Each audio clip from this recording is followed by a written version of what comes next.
Hello, everybody, and welcome. I'm Anne Marie Hunter. I am the director of Safe Havens, and with me today are my colleagues, Allison Morse Katzman and Corrine Sigmund. We are delighted to welcome you here to the one of our webinars in the series that's really meant for faith leaders as well as advocates, and we're delighted to have you. So glad you're here. So next slide, please. Wanted to thank OVW for the funding that supports this project and for allowing us to continue this work. We're very happy to be doing this. It really recognizes the importance of partnerships between faith leaders and advocates. And next slide. In addition to leading Safe Havens, I'm also a United Methodist pastor, and I led a congregation north of Boston for 6 years. And during that time, a young woman in the congregation became a victim of dating violence. It was devastating for her and for her family. And tragically, it took the adults in her life who love her, and I would include myself in that category. It took us way too long to identify what was happening, kind of name it, and then even longer than that to figure out where to reach out for help and how to respond safely and effectively in a way that was actually helpful to her. So it was interesting, though, that this first came to light in the faith community. We were in essence, first responders, even though we knew nothing at the time and kind of bumbled around. But we did finally end up figuring out where the help was, where the resources were in the community. And that really speaks to the need for partnerships between faith leaders and faith communities and advocates in the community who understand and respond to dating violence. So so glad you all are here. Also, this is why Safe Havens partnered 2 years ago with Jasmine Uribe and the team at Break the Cycle to create a resource, which I will show you and which we can send you or you can download from our website, to create a resource for faith leaders on dating violence. Jasmine is a leader in the dating violence movement with 15 years experience working with youth and adult allies across the country to really inspire leadership, amplify the voices of survivors, and move this conversation forward. Jasmine takes a community-centered and survivor-centered approach to increasing education, awareness, support for those who experience many forms of abuse, including dating violence. And she's a true trailblazer, and I would say a real pleasure to work with. It was a wonderful partnership. We had this. This was a real pleasure to work on and to put together. And I was thinking of all my faith leader colleagues as we were doing that. So I'm delighted to introduce Jasmine to you. And she will be presenting today's webinar on dating violence and faith communities. Jasmine, thank you so much. I can't wait. And I've got my pencil ready to take notes. Thanks so much. I'm so happy to be here.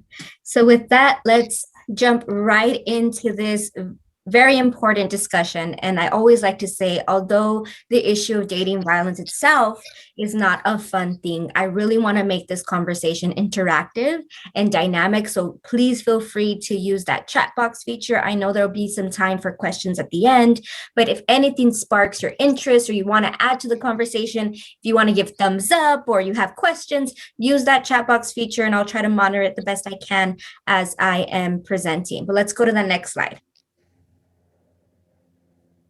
So just some of the house chore items, right? Like the objectives. So what are we going to learn today?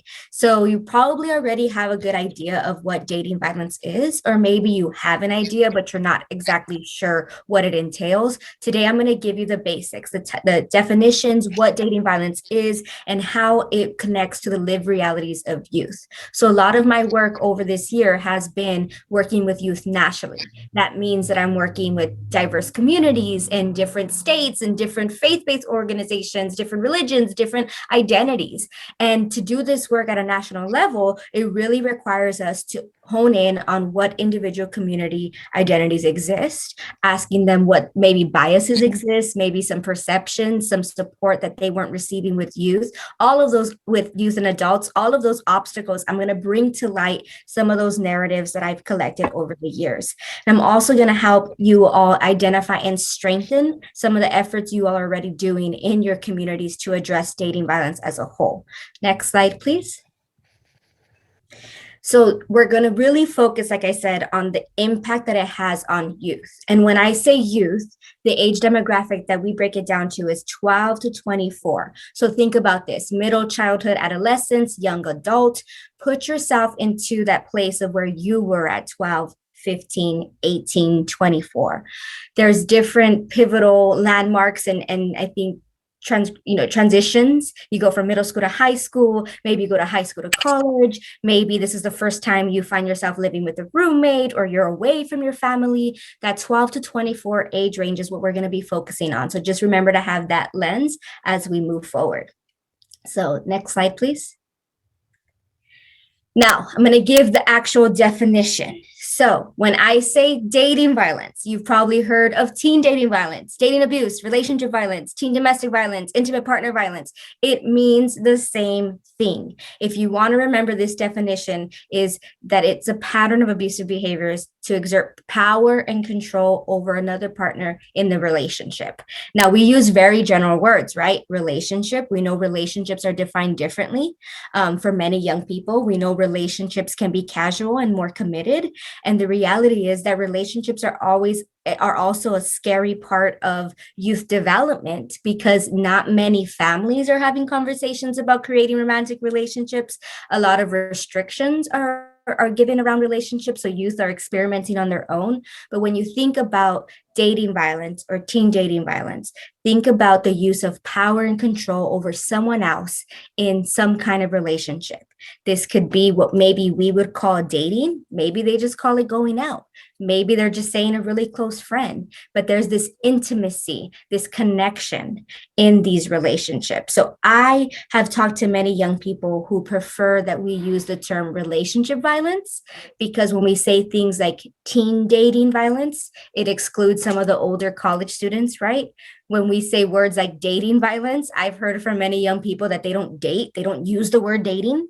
I always give this example. When I was about 14 and taking a high school health class at that point, the health teacher said, when you go steady, be respectful.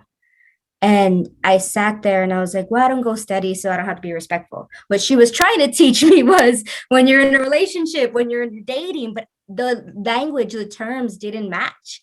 So what I always say is, if you have the ability, if you have a group of young people, or if you want to spend some time looking through the internet, really think about what language they're using to define what they call relationships. So I'm going to try to use these interchangeably, but remember, the definition is for dating violence or teen dating violence, domestic violence. It's that umbrella word for violence that happens in a relationship, the use of power and control. So we're going to go into that a little bit further on the next slide, please. Now, I listed the types of abuse, and in that resource that Anne-Marie mentioned, we go through, there's so many types of abuse, and there's very easy to have a list of 25 if you wanted to, but think about these as the top most common examples for the types of abuse.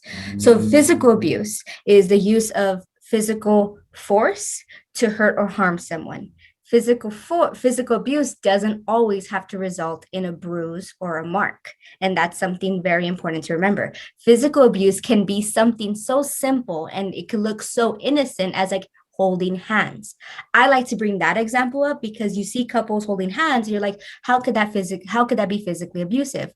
Well, if one partner is squeezing the hand of the other really tight, or you digging their nails in their hand, when they're walking by through the park or through the courtyard, you may not see that as a subtle form of physical abuse. But often the physical abuse that young people are experiencing, or adults even, can be subtle in nature. It can be pulling hair. It could be choking or strangling, which may be more extreme, but think of some of those subtle forms for physical abuse when you're thinking of that definition.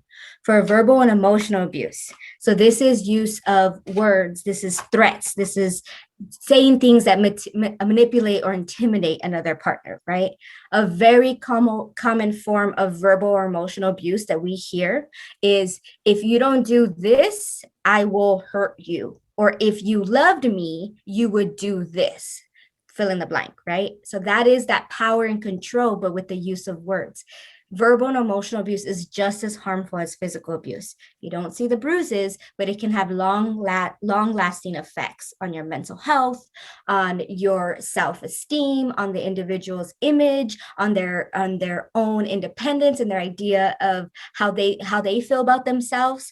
And verbal and emotional abuse, if I can identify some of the patterns, the verbal emotional abuse tends to happen a lot and often, and more commonly so before any kind of physical abuse. Now, that doesn't mean that happens in every relationship, right? Some relationships can just have physical abuse right out the gates, but verbal and emotional abuse, because it's so subtle in nature and because it's hard to pick up on some of those cues, especially when they're being played off as, oh, I'm just kidding, or I'm just joking, that verbal and emotional abuse goes undetected.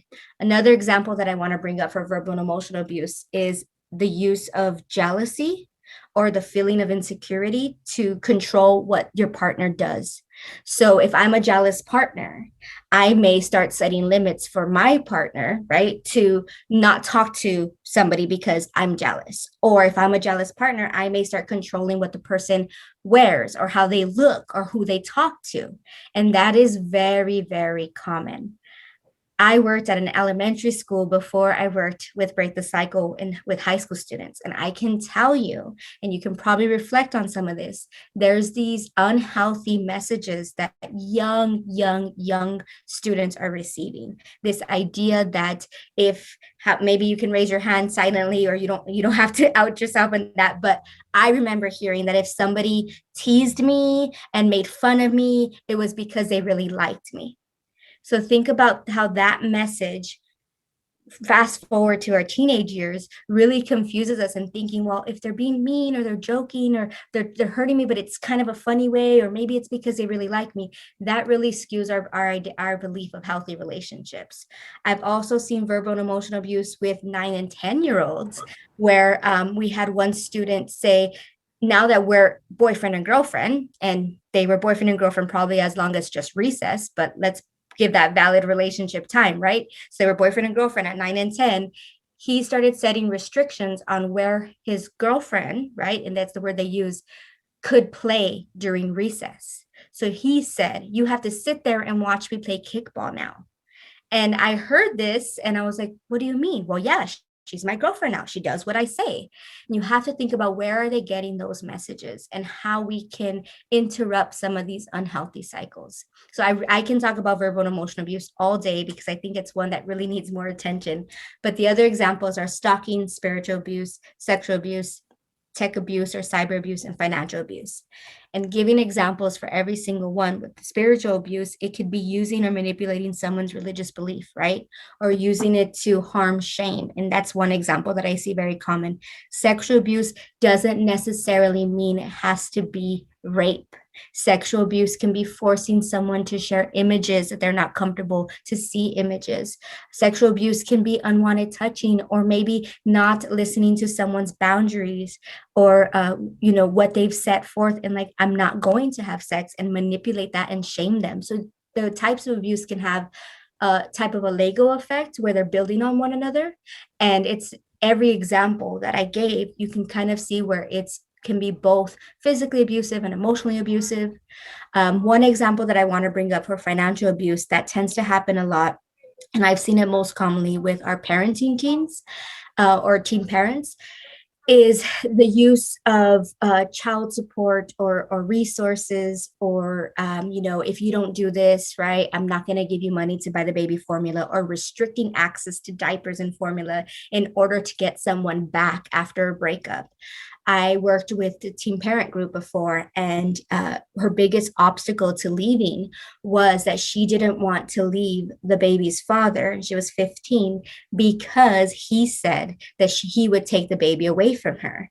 And we were giving her resources, and this was before Break the Cycle. And she's like, but I'm also undocumented, so I believe him.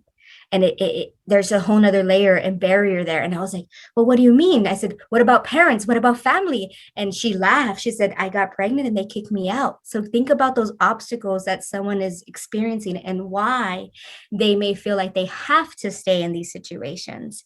But financial abuse does happen even at a very young age. It can also look like identity theft or controlling finances or hacking into bank accounts. Stalking can happen online or offline or in person, right?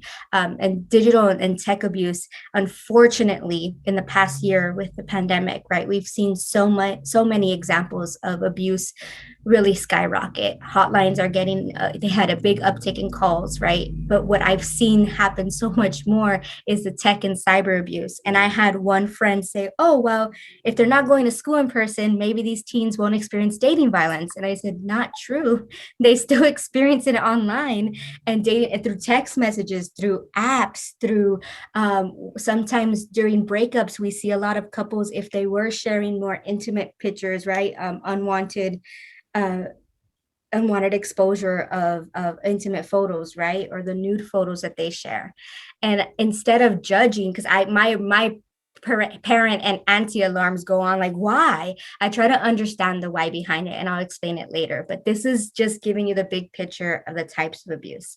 Now, if you have any other ideas for types of abuse, or if you're thinking, well, what about this one? Please feel free to put it in the chat and we'll talk about it later. Next slide, please. So I wanted to give you some statistics. So when we say dating abuse is a public health crisis, it is. Some of these statistics were pulled from studies over the years, and we know the statistics show a good representation, but they don't show the entire picture, right? It cannot include every single person for different reasons. But a very common one is that 1 in 3 high school students will experience some form of physical abuse and in their dating relationships. 1 in 3.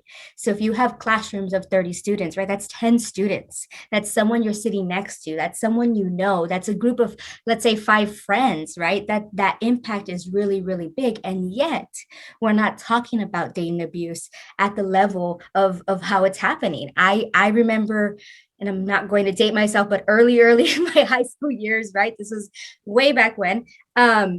Dating abuse wasn't something we talked about. I think about that 1 in 3 statistic, and I think back now, knowing what I know now, right, to the relationships that I was seeing, and we would have just called them relationships with drama, or we would have just said, oh, they're really bad boyfriends or really bad girlfriends, right? But we didn't have the terms to recognize that 1 in 3 of us were actually experiencing physical abuse, but we didn't have the resources. And Anne-Marie shared that, right? Like the not knowing and the struggle to find the resources, the amount of support that could have been given to us if people in our community, faith leaders or counselors or educators were talking about dating abuse and giving us the term for what we were experiencing, could have changed the trajectory of how much abuse many of us experienced. So because it's 1 in 3 high school students, think about how that transitions to college, right? 18 to 24, that is the age range of when women experience the most abuse. So most women experience some kind of physical or sexual abuse between the ages of 18 to 24. Now think about this. This is when many young people are starting college. Many young people are going away from their parents to schools or expanding into the workforce, right? So it's a very vulnerable and dangerous time there, 18 to 24. And because my work has told me one thing, and it's hard thing for parents and for community members to think, like, are 11 and 12-year-olds really dating? They are, in their own way, in their own definitions, but they are experiencing, and those relationships are just as valid, right? They are experiencing dating abuse as well. 1 in 5 middle school students said that they've seen someone physically hurt or they've experienced physical abuse. Now, it's very easy, I think, for people to identify physical abuse, but I know if statistics were to also, and studies were to also think about verbal and emotional abuse, I feel like those numbers would be higher. So this is just giving you the reflection of how much it impacts. And the reason why it is a public health crisis is because if they are experiencing verbal and emotional abuse, that changes how their self-esteem, that changes their ability to focus at school. This impacts their ability to interact with their peers. This damage and trauma that they're experiencing at very young ages is going to have long-lasting effects as they grow into adults, and it's going to shift how they think about healthy relationships. So we really have an opportunity to interrupt some of the misinformation they're getting and provide them with more resources. So next slide, please. So when we talk about and we say the term the abuse starts early, these are the statistics, for men and women who said that their first experience with abuse happened before the age of 18. So 69.5% of women and 53.6% of men identified that they experienced some form of physical, sexual, or emotional abuse before 18. So this is a lot. This is many, many people. And the age of their first experience was the most common age was between 11 and 24. So we can see that you have that group of 11 to 18-year-olds that are experiencing abuse, and some of them said that they experience abuse after 18 as well. So just again, abuse, dating abuse, I think there's also a myth or a stereotype out there that it tends to happen if really couples are living together or in a married situation. That's not true. These are students who are likely not living together. The other myth is that abuse affects only women, or that's also not true. We know young men experience abuse, and if you think about the obstacles and barriers to young men who possibly want help, that definitely is a whole nother cultural stigma that I've seen with our young people and our young men saying, like, we would never identify that we were experiencing abuse because we're supposed to be manly and we're supposed to be the dominant, and all these conversations that come from there. So we'll talk more about those obstacles and barriers, but we can go to the next slide now. So the impact, when we say the impact is severe, this is what I was connecting it to. The rates, unfortunately, of people who experience abuse and having mental health issues, or sexual STIs, or issues with issues with mental health overall. So depression, anxiety, thoughts of suicide or attempted suicide. These numbers are also very, very high. And there was a study that I read on early on in my work about dating abuse connecting to, and the terms they used was risky sexual behavior. And that really caught my eye. And I'm like, well, what do you mean? Let me look into this, right? And the connection was that those who experience dating abuse are more likely to have some type of STI because of the forced nature of possibly not using condoms or anything like that. And also because, unfortunately, there was cases of rape that was happening as well. So those also resulted in having STI or issues with their sexual health. So severe, the impact is not just at the individual level. The impact of dating abuse affects our interpersonal relationships, affects our community health, and affects our society and institutional health, because lack of resources and lack of conversations will continue to harm individuals when they feel like they don't have the information and support. And with more knowledge of what healthy relationships can be, and more conversation and more awareness of the dangers of unhealthy relationships, or the dangers of not thinking about boundaries and all of that information, are very, very grave. So we again have the call to action to interrupt and intervene. So next slide, please. I wanted to focus a little bit more on the digital side of dating abuse. So this is one that's very exciting to me to learn about because of how quickly cyber communication and digital communication has evolved. If I think back, let's think back to 2004, probably was the first time you could maybe have a camera on your phone, maybe, if I'm thinking correctly. But for a while, for many of us, a cell phone maybe just had the feature of text messaging. And then they added media players. And then we had phone and we could play music. And now your cell phone can do everything. So the impact that dating abuse has into the connection of cyber abuse or digital abuse or tech abuse, right, is very high. So in stalking specifically, 1 in 4 women ages 18 to 24 said that they had been stalked. The average incident, this one is the one that shocked me, but also just stood out to me the most, lasts about 2 years. So think about how long 2 years really is for our young people, right? Think about, this is eighth grade going to ninth grade. This is half of their high school life. This is half of their college life. Being stalked online and having someone stalk you normally is someone you know.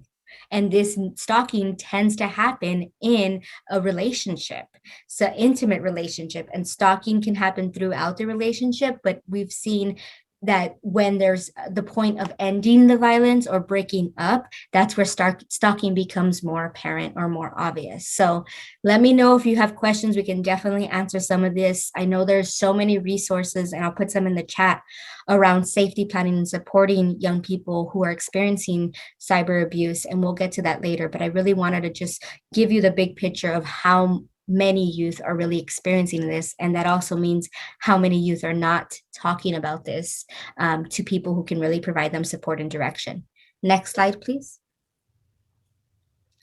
So talked a lot about what the definition was, all the statistics that are probably overwhelming and hopefully not having you run to the other room because of how intense they are. But I want to outline how relationships develop across a spectrum. So when we talk about dating abuse, we try to think of 3 buckets: behaviors that would be considered healthy, behaviors that would be considered unhealthy, and behaviors that would be considered abusive. And when I work with young people, what I tell them is, if we think about the unhealthy bucket, if you will, being very, very small, if you fill your relationship with unhealthy behaviors, such as like increased jealousy, lack of trust, disrespect, not really having good communication, that eventually is going to tip over to the abusive bucket. And when things are abusive, they become more harmful, more intense. Lack of trust is there, the threats, the accusations.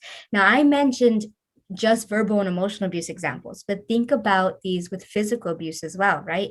An unhealthy physical abusive behavior could be, slamming your fist during an argument and just causing physical intimidation. And a lot of young people would say, well, I never hit you, so that's not abuse. No, that's still abusive because you're still using your physical being to harm and threaten somebody else.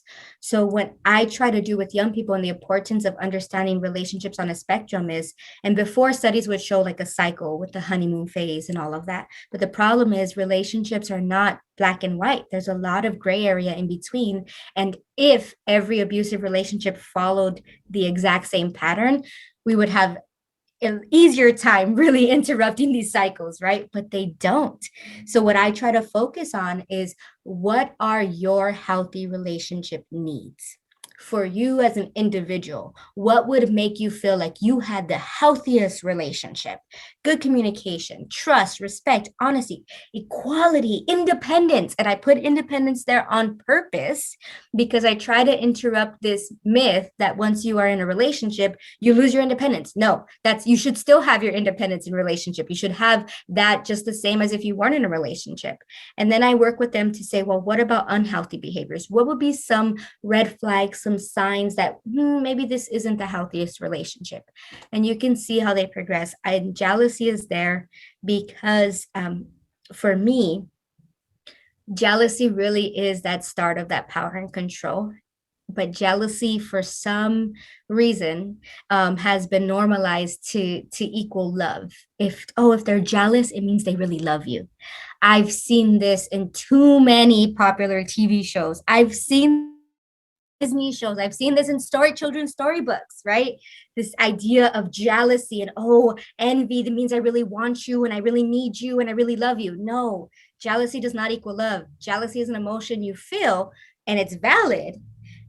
Being jealous alone isn't an unhealthy behavior. It's what you do with that jealousy. So when you turn your jealousy and your feeling to start controlling and harming someone else, that's not love.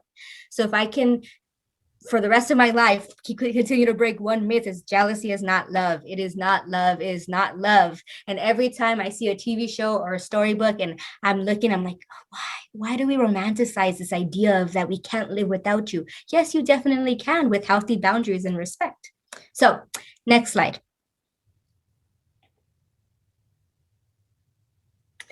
This puts us into the conversation of warning signs. And I mentioned so many already. Jealousy, I will always say extreme jealousy. Um, and you're probably going to walk away with that word being repeated over and over again by the end of this webinar.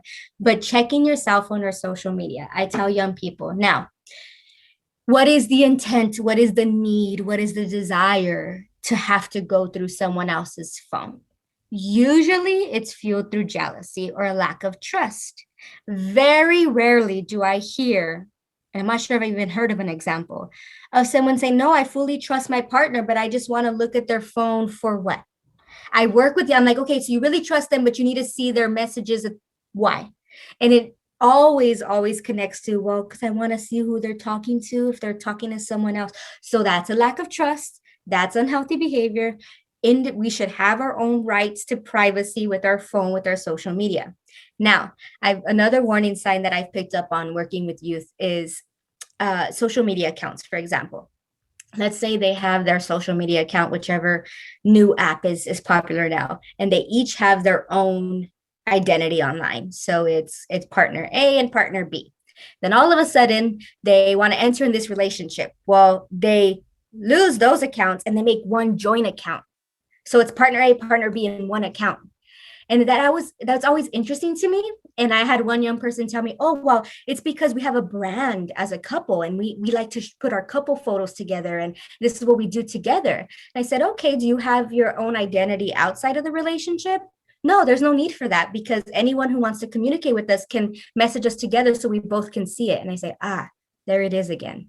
That need to look at who's messaging who, the need to control what the person is posting and the need to know where this person is through GPS.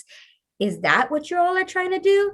And normally I get the no. I said, but then why can't you have your own identity and your couple identity, but still have your own accounts? And it really gets their wheels turning because it's almost like this next step in being social media approved as a partner where you create a hashtag or you create a joint account. I also, to give young people some more credit, and I'm not doing any ageist or any language like that, but this happens with adults too. I see this with some of my own family members who are married that have to have one social media account. And I ask them the same questions. Why? Well, because I want to know who they're talking to. So is there lack of trust there? Is there jealousy there? So just that's another example that you may not be familiar with. False accusations and name calling. There's a movie that was created in 2010 called Reviving Ophelia that gives a really good depiction of all of these warning signs in the hour and a half long movie. It's like anvils upon anvils. But the example for false accusations or name calling is in this scene, the girlfriend in the relationship drops her textbooks and another student who happens to be male helps her pick them up.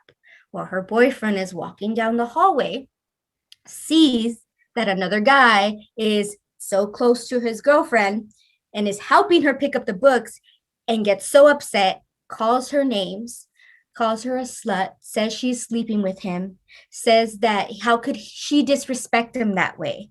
Now, mind you, even if they were having a conversation, that's uncalled for. But he was helping pick up her books and he took it to a whole nother level to make false accusations and name call. Mood swings, the example I like to give is, let's say you're going out, and I tell teens you're going out on a date and you want to wear your favorite dress and you go and your partner's like, oh, that's such a beautiful dress. I love how it looks on you. Yay, healthy relationship, praise. Oh, you're wearing that beautiful dress because you want other people to look at you. Go put something on. Do you see how quickly that mood shift happened? It went from praise to control. Not healthy. Explosive temper can manifest itself in different ways. There could be the physical explosive, the emotional, the kind of the feeling of walking on eggshells, or like you're in a relationship with someone with like a ticking time bomb. I've heard these exact words with young people who say, I just don't know which mood I'm going to get. If I'm going to get the happy mood or if I'm going to get the like angry. And I just want to avoid that because the angry just turns into this monster I don't even recognize. That also are some signs. And they're not saying I'm experiencing physical and verbal and emotional abuse. They're giving you the cues that we need to piece together and say, well, that sounds like it could be, intimidating. That sounds like it could be harmful. How do you feel? Isolation is one that I've seen happen. And I'm thinking of an example specifically with friends that are in faith-based communities, because this person that they were dating was not of the same religious faith that of this person that I'm thinking of. He isolated her from her friends and family. He used her own belief and religion to mock it and say, your family is never going to understand. I'm the only one you have. You don't even really believe, so you need to spend all your time with me. That physical and emotional isolation created the perfect environment to continue to abuse and harm her in extreme ways, because she felt outcasted by her family, by her community, and she felt that that was the only person that understood. So he knew how to manipulate her belief and how to isolate her from friends and family. So that is a big example. Isolation is probably with jealousy and manipulation, some of the first tactics that I see in the patterns of abuse, because when someone can isolate another individual from their friends and family and make them believe that they have to depend and thrive off of this abusive person, it is easier to manipulate and control them. And it happens too often. And it is hard on the outside to really interrupt that isolation. But I'm going to talk about in the later slides how we can still support young people even when they feel like they're not ready to get the support. So next slide. So real scenarios. I'm going to read some of these. I know you can read on the screen too, but I'm going to give you some of these scenarios and I want you to think about what's happening. What types of abuse do you see here? Maybe some questions you have and what warning signs really stand out to you. So Juan and Janelle started going out a few months ago. They get along great and see a long-term relationship in their future. Janelle has a very, very strong religious beliefs and Juan doesn't. Most times they have casual conversations about religion, but lately the conversations are more heated. Juan feels that Janelle should be able to express her beliefs, but he doesn't feel like Janelle listens to his or that his opinions matter. Juan feels like Janelle is judging and shaming him, which makes him feel angry. So what's going on here? Think about it in the chat box. What do we see? You can feel free to chat your ideas here, and then we're going to get into the next slide. Or maybe people are unmuting. I don't know if you have the ability. Okay. I thought I saw someone try to unmute. So in that example of Juan and Janelle, we saw the feeling of not being heard, the feeling of being judged, the feeling of being shamed. And what's interesting, when I share this example, and I don't know if any of you can reflect on this, some people automatically think that Janelle is being abused by Juan just because of gender, right? Maybe. But I really think, well, this is more of that gray area. Was there clear types of abuse in that scenario? If we can go back to the slide, sorry, just so I can pull up the scenario again. Was there clear, and someone chatted, thank you. Let me look at that. Judgment and there is a lack of respect, yes. So you have Janelle who's shared, they have different belief systems, okay. Seems like Juan's listening and understanding, but Janelle, excuse me, I knew my voice was gonna crack towards the middle of the session. Give me 1 minute. Okay, all good. The joy of speaking and presenting for a living. Hopefully it doesn't happen again. But Juan and Janelle, so you can see that Juan feels like he listens, but that Janelle isn't. There's the judgment, the shame, and it makes him angry. So there's some level of not having an equal balanced relationship here. And other people that I share this scenario with find it hard to find like, well, who's being abusive here? Or what's the real problem? Well, if there's lack of respect and there's judgment and shame and it doesn't feel equal, that's a sign of an unhealthy relationship. This continues and you can quickly see how it can escalate. So in this case, I would say, Janelle really, she's sharing her feelings and Juan is listening. It should be reciprocal. It should be the same and balanced. Okay. Thank you for picking up on that lack of judgment. It is a very nuanced gray area one. That's why I picked the scenario, because it's not so obvious. Now we can go to the next slide. We're going to talk about boundaries and consent. And we know that the lived realities of youth and how they're experiencing and learning about their own healthy boundaries when it comes to how they are having relationships, right? If they are having sexual relationships or not, there's so many influences, and hopefully they have a strong foundation of receiving that information from their parents or their community, but they're also receiving this information from their peers. So I want to look at boundaries and consent as a whole of what that really means and how we can model healthy relationships and healthy boundaries for our youth in our lives. So next slide.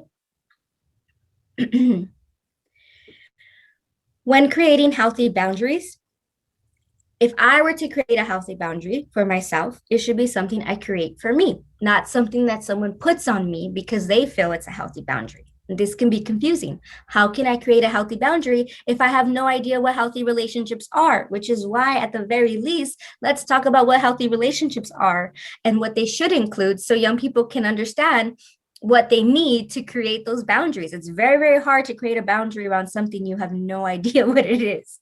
So we talk a lot about not sharing passwords, and this could be for the cell phone, for or apps or social media, etc. Just not giving someone access to your whole identity online or offline. This is troubling for some young people that I work with because they feel like, well, if we're in a relationship, you should have nothing to hide. So why not? But I taught to them how this can quickly escalate to losing their independence, to losing their own privacy, and how we still deserve privacy and respect in relationships. I say, so if maybe one of my boundaries is like, you know what? Yeah, we can post pictures of each other, but I'm not going to give you access to my Instagram profile. Like, I'm just not sharing my password. That could be a healthy boundary. Other boundaries, and a lot of this I put in there with digital and online communications because it's probably the most difficult area for young people to create boundaries on, because now everything is shared, everything, the access is there. But having limited online communication can also be a boundary. Maybe I don't want to share pictures of my partner because that's what I choose not to do. So having that boundary, be like, you know what, don't tag me in pictures, or I'm not comfortable with you posting so many pictures of me. And it has nothing to do with me, not loving you or not wanting to be with you in a relationship, but it's just not something I'm comfortable with. I've heard from more young people and younger Gen Z, the Gen Z demographic, right? So not the millennials, like really, really young students, say that they are actually limiting how much they post online. And I've seen this in my own life. Think about Instagram, social media. On my private Instagram, I have tons of pictures. Like, I could scroll for hours to look at all the pictures I've posted. I look at my nephew's account and he has two, and they change. And I'm like, what happened to all your pictures? Like, I literally was going back to show a friend of mine one of his pictures, and I went to his profile and I saw that there was two pictures, and the one I wanted to show my friend of his graduation wasn't there. And he laughed and he's like, oh yeah, we don't like having the same photos for too long. Like, we have to just put our top two favorite ones. And then I was thinking, but Instagram is to share all the photos. He's like, but you all share too much. So there's this shift, right? Where, like, I think I'm a part of the group that we had social media in college, right? So I think we all were posting and posting, and now they grew up with social media and technology and they have their boundaries. So that's another example of limiting online communication. And I respect that. It also frustrates me as a proud aunt because I really wanted to show his graduation picture, but hey, he has his top two favorite ones, and I have to understand that. So maintaining your own identity online. I mentioned this a lot, right? Not having this relationship consume your whole person online or offline.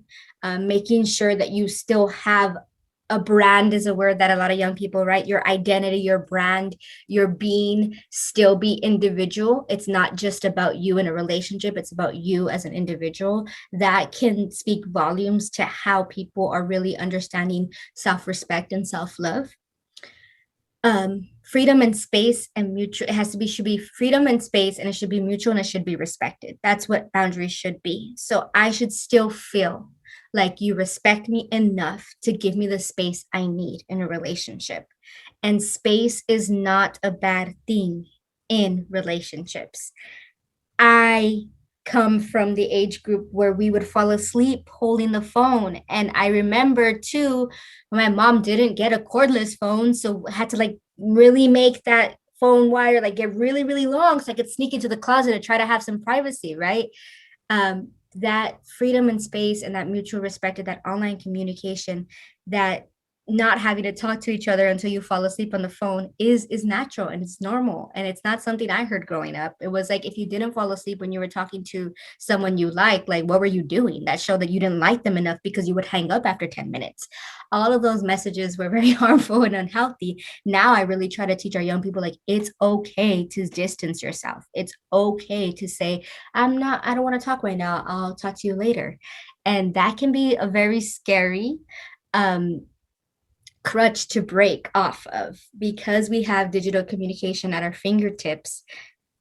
Try this. Have you ever tried to not, if you use social media, or maybe if you're constantly texting someone on a group chat, if you ever try to disengage from your phone for a day, for many of us that would be difficult. I think I've heard people leave the house locking their car keys in the house but never their phone.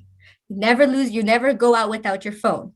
And now, with the mask, right, you have your phone in your mask, but I've left the house without my purse, without my debit card, but I've always had my phone. So it's always interesting to think about how we need to interrupt some of these normalized behaviors to create healthy boundaries. Okay, next slide. Now, we talk about consent.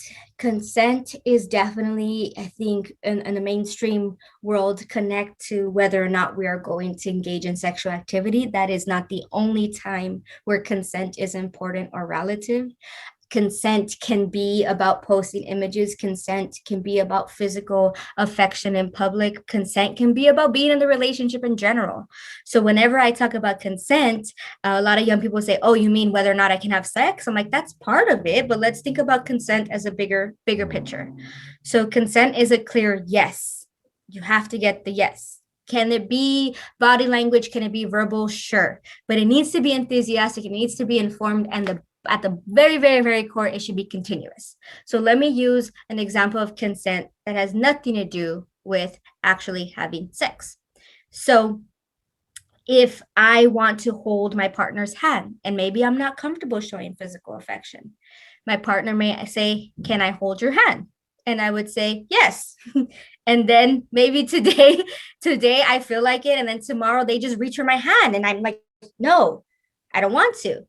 It's not assumed that every day for the rest of my life, I'm going to want to hold your hand. I can choose not to hold your hand one day.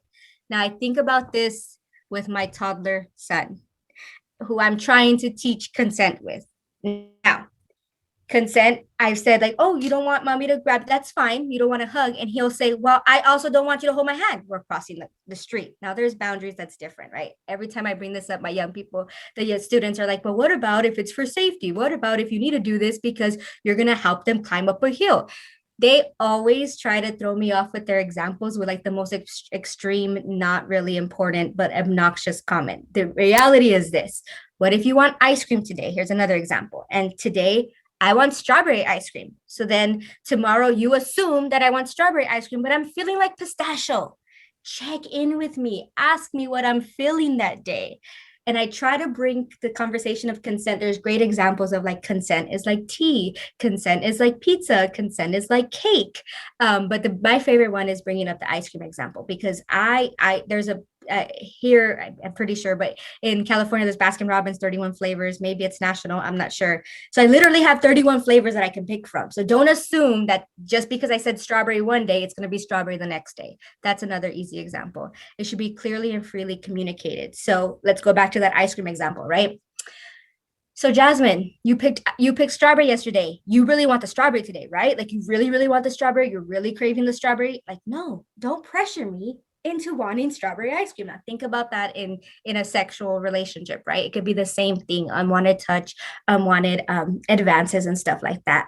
But when you can break down to consent to like the power of making a decision, consent is powerful. Consent can be really important and it brings your independence and it gives you the right to say, no, I don't want this today. And that's okay. Now, on the flip side, I understand many young people who let's say they did consent to have sex, and then it flips and the next day they don't want to, and on the person who really wants to but the other person doesn't, they're like, well, I feel like this is not fair, and I feel, I'm like, great, let's talk about it, why do you feel that way? But it's not automatic. You don't automatically get to do something to someone because you enter a relationship. You don't automatically get to have the consent because one day they said yes and one day they said no. And let's not even bring a day. It could be minutes. At the start of whatever their activity is, it was a yes, and somewhere in the middle, they weren't comfortable. If it's a no in the middle, it's a no, not just this automatic, well, you said yes to this, so for the next 15 minutes, your guess is valid. No, check in. There's so many resources around how to give and get consent, how to respond and see consent. And a lot of it could be verbal and emotional. I'm thinking of one clip that we used in a curricula before. It was a show on Hulu, and this couple, they are holding hands and then they start kissing, and then she says stop, and he's like, what, did I hurt you, what's going on?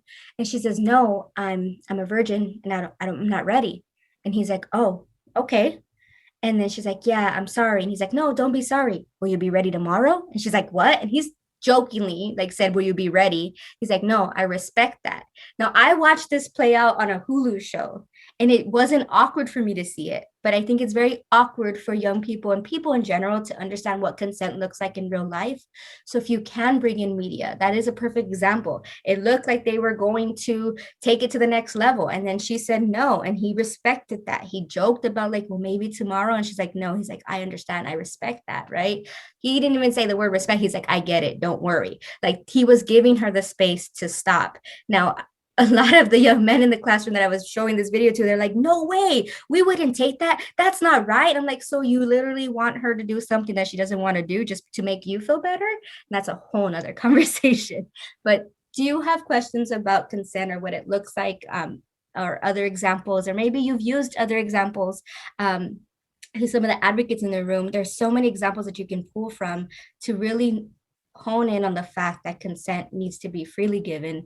It is a clear yes, and it can change at any time, and that is okay. All right, so put it in the chat if you have questions. The name on Hulu, the show on Hulu is called East Los High. So East LOS High. It was a while back, but I'll type it here too. All right, we can go to the next slide.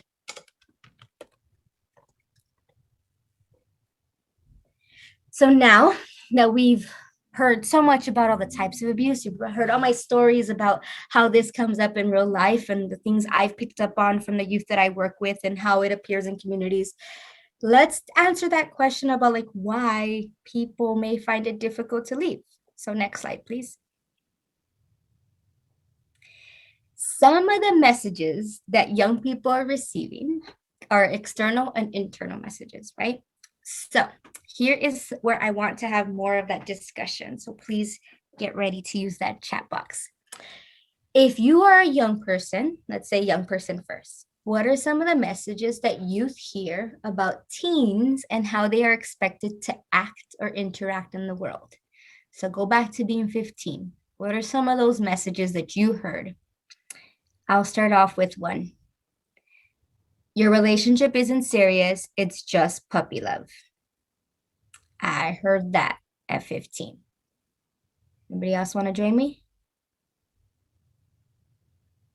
Okay, I have more, don't worry. Another one that I mentioned that I remember hearing was,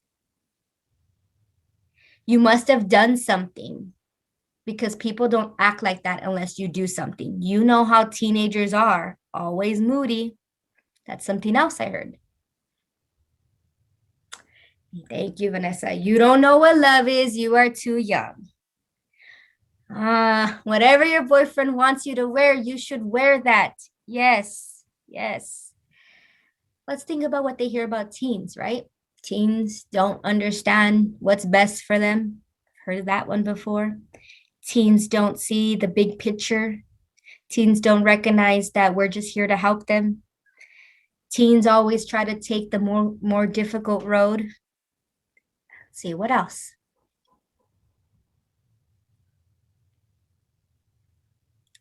Let's see. If teens would just listen to adults, their lives would be easier. I've heard that one too. Okay. So you're that teen and you're hearing that. Nowhere did I hear, and maybe people do, but more of the common external messages are shaming me. I don't know what I'm talking about. My relationship is invalid.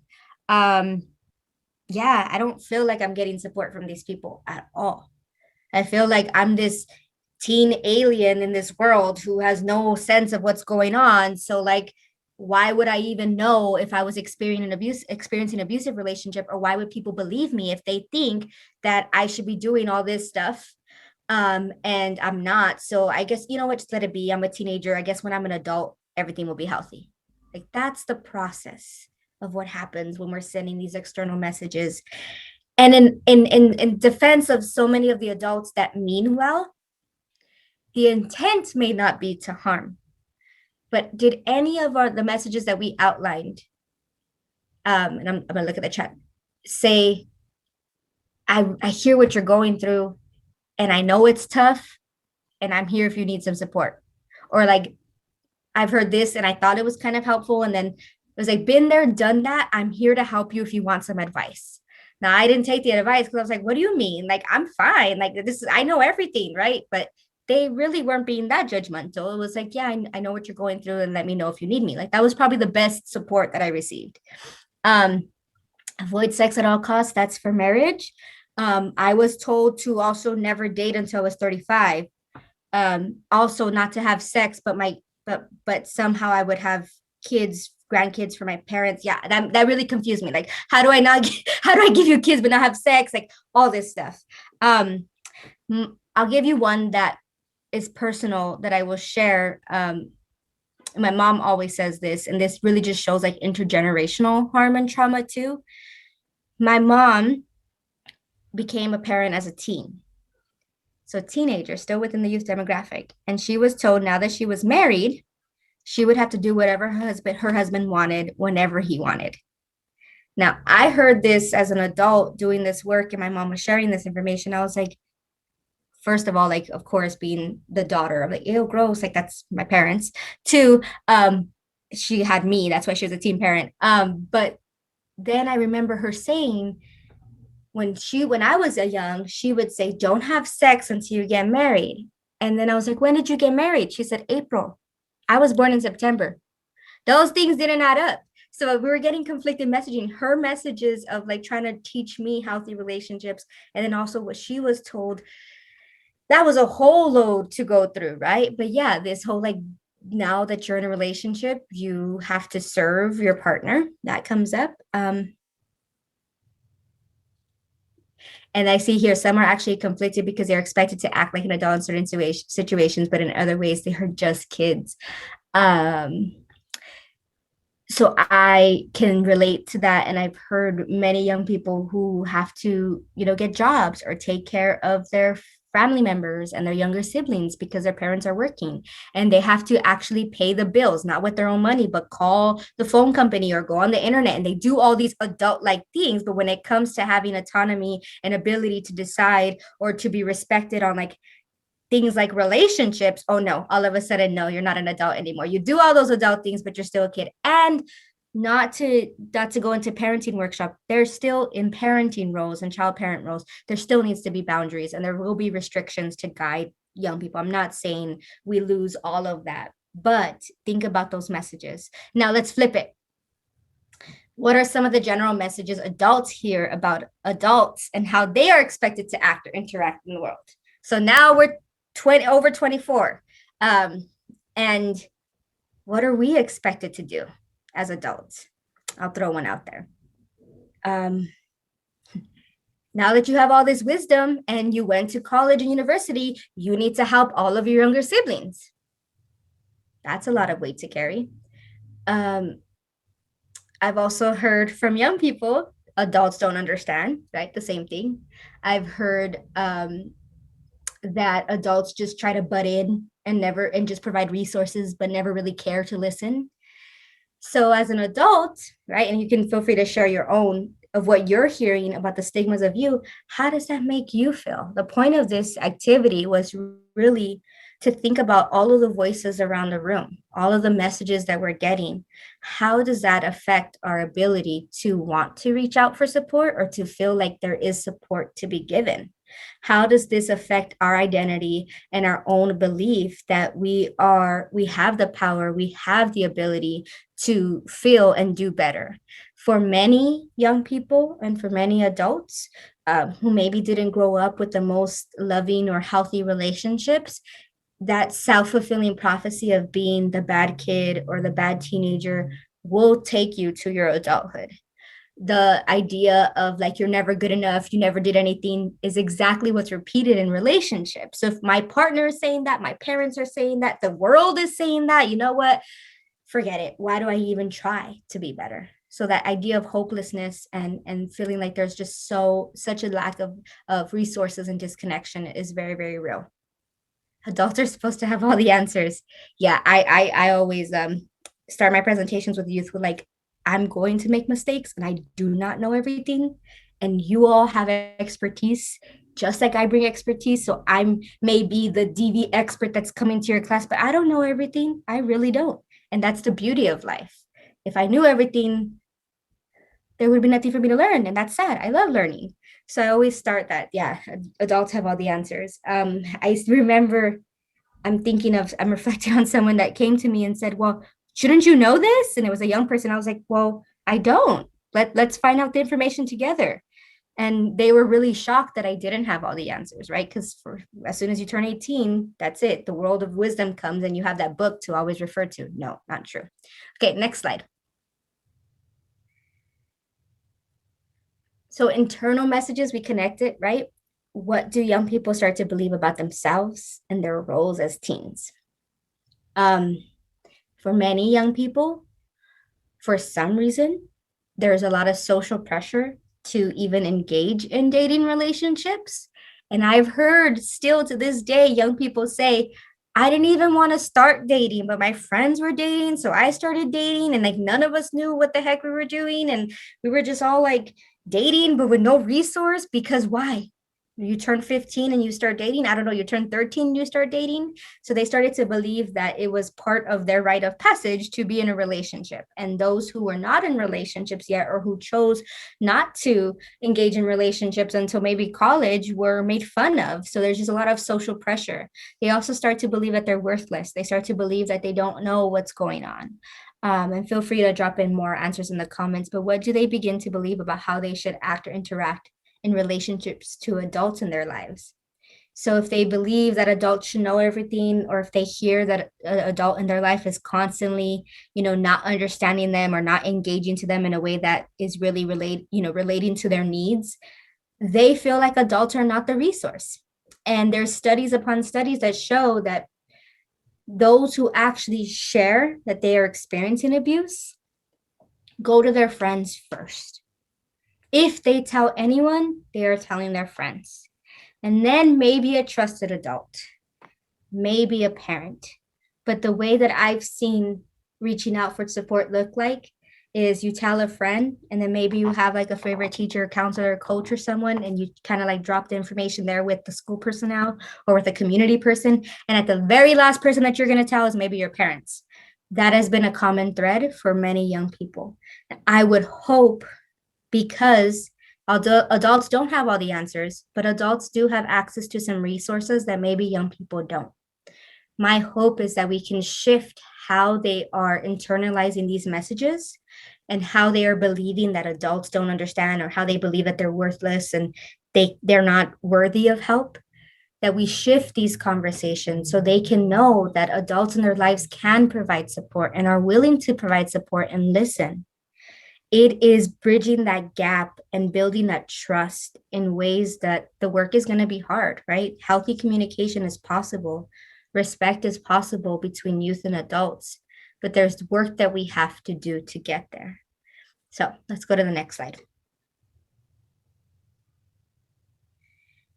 If we're thinking about the work that we have to do to get there, we have to think about the obstacles that some people may face to getting help.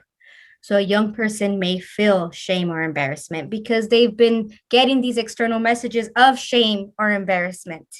They may feel like they have limited resources, and you know what? They are not wrong. There are limited resources for many young people, for people who are experiencing dating violence. In the past, so 2010 was the first ever National Teen Dating Violence Awareness Month. 2010. That's only been 11 years, right? So in the past 11 years, there's more resources and organizations that are focusing on dating violence. But in the early 2000s, in the 90s, maybe some of you have experience with trying to call a hotline for like the National Domestic Violence Hotline or Sexual Violence Resources and say, I have a teen. And they're like, oh, we don't serve teenagers. There's hotlines and shelters that still to this day, they do not serve the teen demographic. So yeah, that is an obstacle. They're worried about being judged.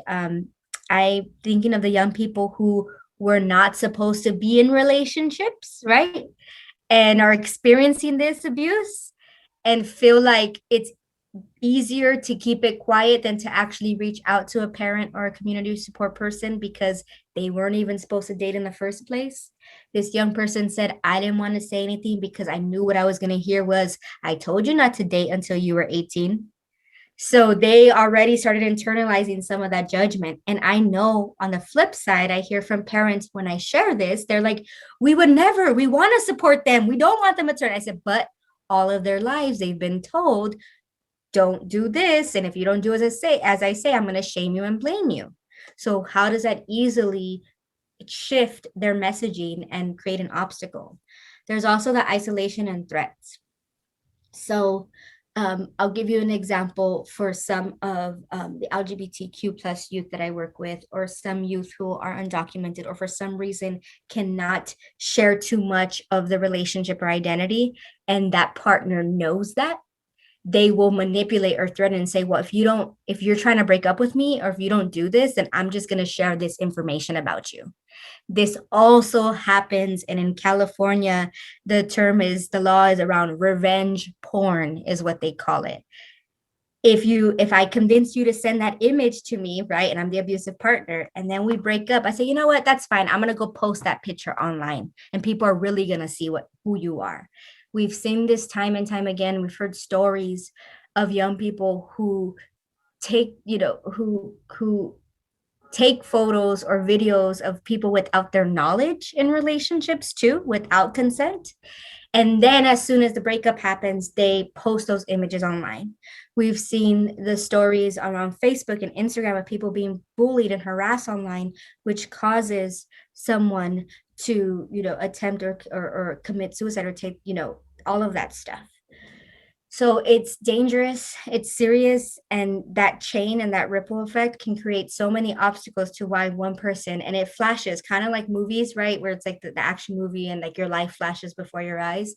If you're thinking of leaving an abusive relationship, or you're thinking like, I need help, all of these triggers are coming up and signs of like, this is why you cannot get help. These are all the obstacles, and this is why you should fear getting help.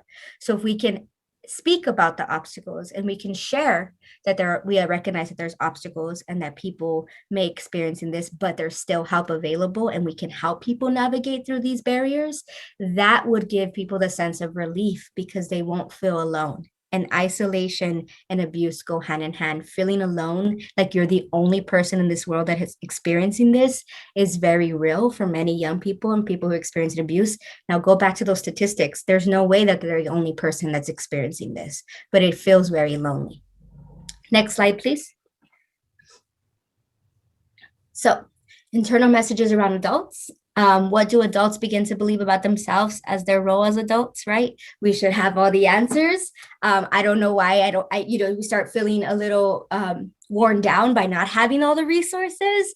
And what I'm here to say for all of the adults in the room and all the advocates, right? Like, that's okay. We don't have to have all the answers. That pressure that was been put on us too because of internalized messages can be harmful. There's resources, there's community. We can build coordinated community response teams where we have allies, we have friends to talk through problems. You can build this within your organization, within your community.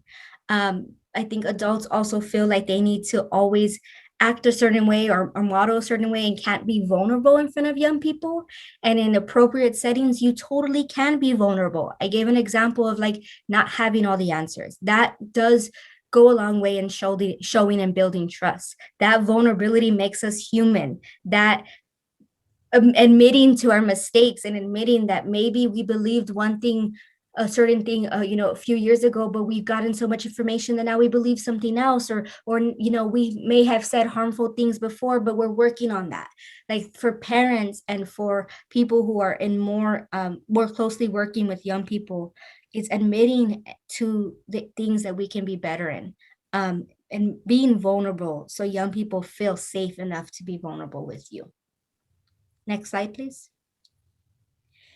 So and we're using youth, right? When people come to seeking help and the journey to actually decide, I'm ready to get help now, can look very different for different people.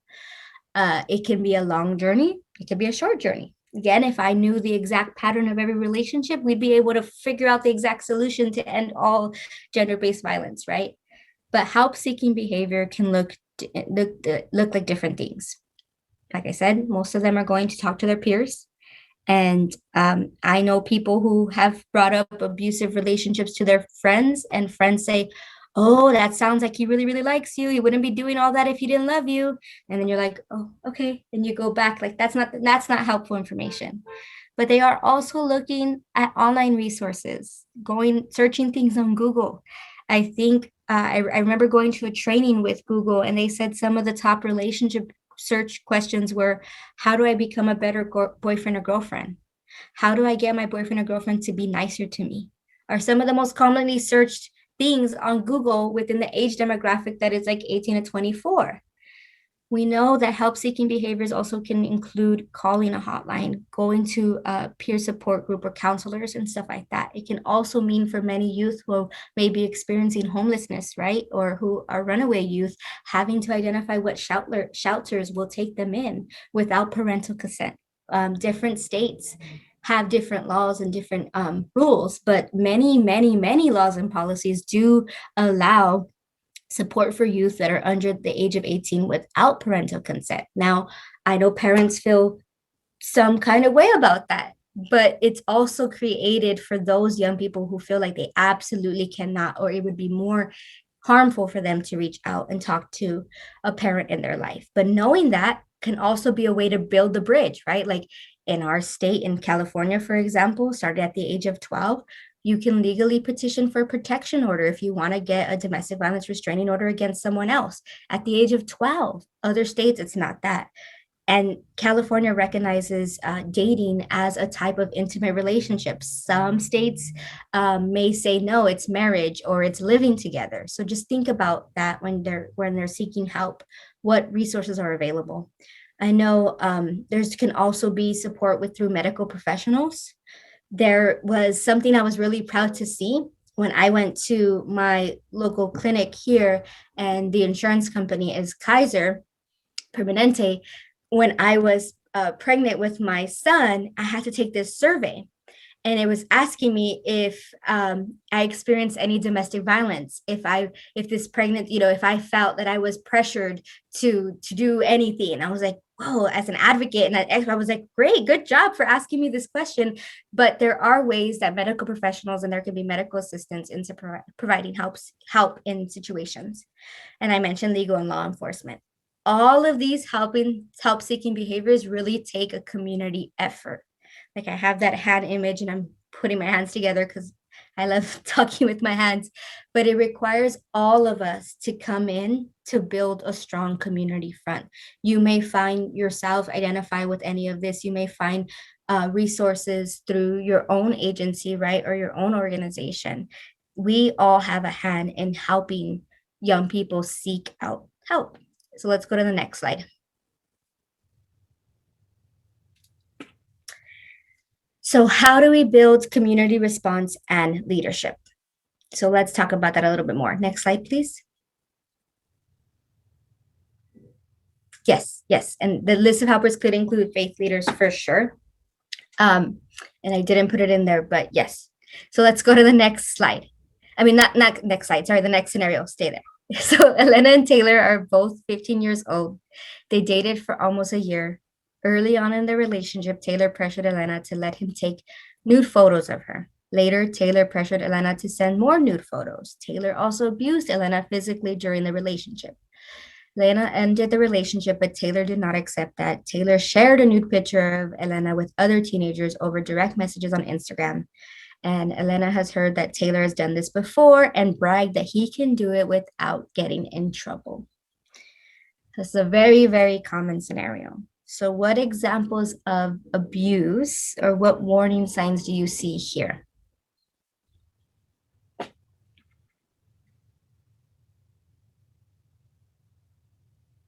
So there's definitely what I would call tech or cyber abuse, right?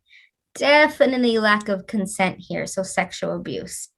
There clearly says physical abuse right in there as well. The manipulation and the breakup and the force to share the nude photo and the continuous pressure to share a nude photo, verbal and emotional abuse and sexual abuse. And this last line of like, I can get away with it, nothing's going to happen to me, is the exact thing that happens when someone is trying to elicit a threat or manipulate the situation, right? Like, I can do this if I want. What are you going to do? So this is just one scenario that I wanted to think about. So let's go to the next slide now, please. Entitlement. Yes. So how do we support youth? You had scenarios, you had the types of abuse. The two scenarios you had were very different, but very, very, they had the same kind of foundation of power and control, manipulation, and threats.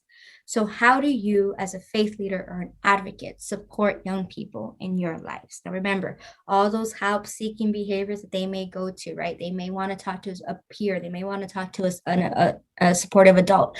They may want to seek out medical attention or law resources. They may just want to be heard and not have any resources be given to them. You have to start the conversation to understand what they want.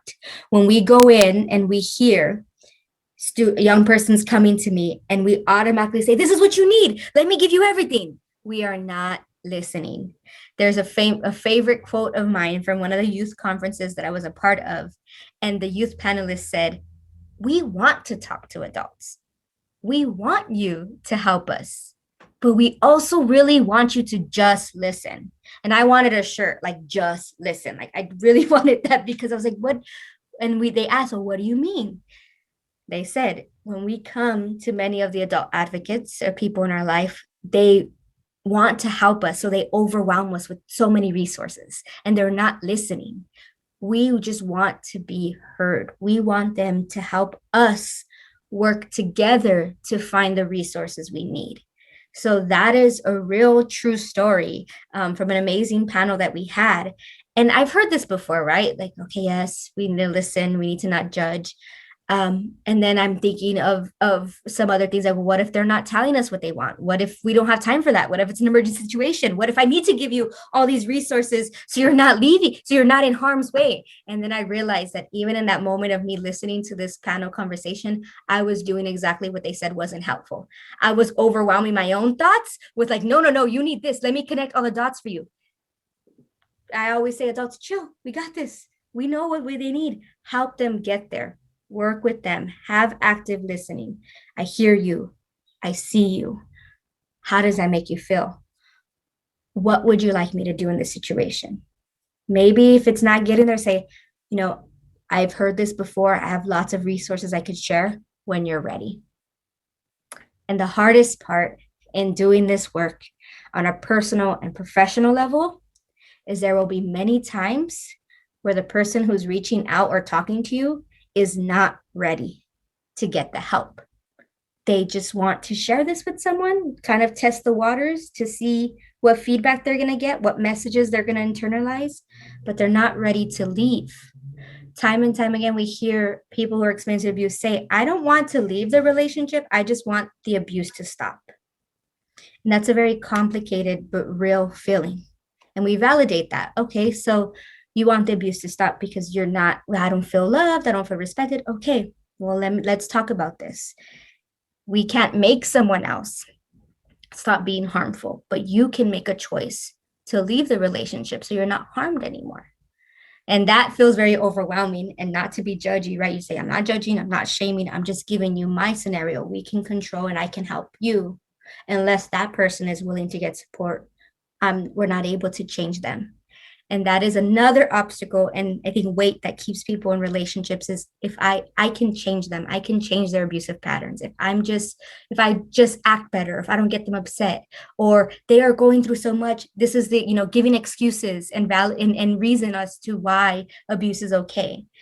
Be supportive, connect them to resources, but model those healthy relationships in how you communicate respect and how you're listening, how you are building up their self-esteem that has been broken down by this abusive partner, and how you are not doing exactly what their abusive partner does by taking their power and their control away from deciding what happens to them next. Now, I'm not thinking in all of this, if it is an extreme situation where you feel like you need to call an outside agency because there's an immediate threat, just like mandated reporting with so many school personnel and professionals, right? That is a little different. But think about this as we're starting the conversation. I hope that you're having these conversations before it gets to a point where it's a crisis situation, because help and support looks different in crisis times.